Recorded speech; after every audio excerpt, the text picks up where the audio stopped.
शाहिद साहब, T20 series का इख्तिताम हुआ, वनडे सीरीज़ की तरफ बढ़ रहे हैं और एक्साइटमेंट पाकिस्तान के लिए है कि हमारे सारे सुपरस्टार्स वापस आ रहे हैं, सब एक्शन में दिखाई देंगे। शाहीन को तो खैर हमने T20 सीरीज़ में भी देखा, लेकिन अब इसमें बाबर आजम, रिजवान, नसीम शाह, शाहीन सब एक्शन में होंगे। क्या एक्सपेक्टेशन है? खुशाइन बात है पाकिस्तान के लिए कि पाकिस्तान के सारे प्लेयर वापस आ गए हैं। साथ साथ हम बार बार ये कह रहे हैं कि T20 वर्ल्ड कप तो है ही, साथ साथ आपको 2027 के वर्ल्ड कप के लिए भी आपको अपने आप को तैयार करना है। एक प्लेयर अनकैप्ड लिया है हसन नवाज़, ऑल्दो के अगेन उसका सिलेक्शन उसको पोटेंशियल पे लिया है।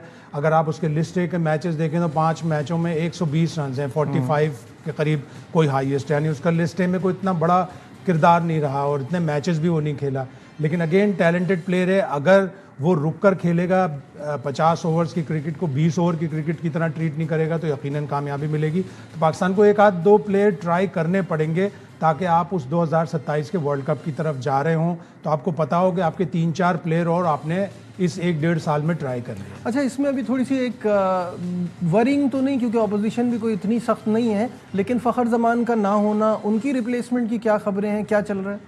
अभी तक तो कोई फैसला नहीं किया। मेरे हिसाब से तो जिस तरह साहबजादा फरहान ने बैटिंग की थी और वो पाकिस्तान कप वनडे टूर्नामेंट में भी, वो कायद-ए-आज़म ट्रॉफी फर्स्ट क्लास में भी, वो T20 4 साल से टॉप कर रहा है। जब एक प्लेयर जिसने इतनी अच्छी इनिंग्स खेली थी थर्ड T20 में, उसको रोक लेते, चाहे आप उसको बेंच पे बिठा के रखते, लेकिन आप उसको रोक लेते, उसका दिल कितना बड़ा होता कि मैंने T20 में अच्छा किया है, मुझे रिवॉर्ड मिला है, मैं वनडे में अच्छा करूंगा, मुझे रिवॉर्ड रेड बॉल क्रिकेट में मिल सकता है। तो एक प्लेयर जो ऑल 3 फॉर्मेट का प्लेयर बन सकता है उसको रोक लेना चाहिए था।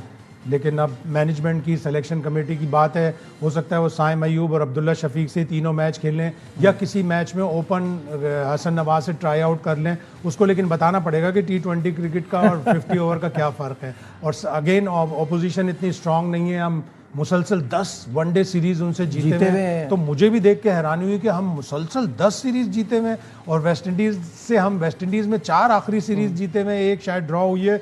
तो वेस्ट इंडीज़ की टीम काफ़ी नीचे चली गई है। आप देखेंगे पहले 2 वर्ल्ड कप की चैंपियन, तीसरे की रनर अप, वो किस तरह पीछे गई कि 2019 उन्होंने बड़ी मुश्किल से क्वालिफाई किया, 2023 ODI वर्ल्ड कप तो क्वालिफाई नहीं कर सके। और इसका भी अगेन उन्हें यही खदशा है कि वो कहीं क्वालिफाइंग राउंड में ना जाएं जो ODI वर्ल्ड कप 2027 में। इसी वजह से तो देखिए, पाकिस्तान तो चाह रहा था कि ये 3 T20 6 T20 में तब्दील हो जाएं और वनडे हम हटा ही दें।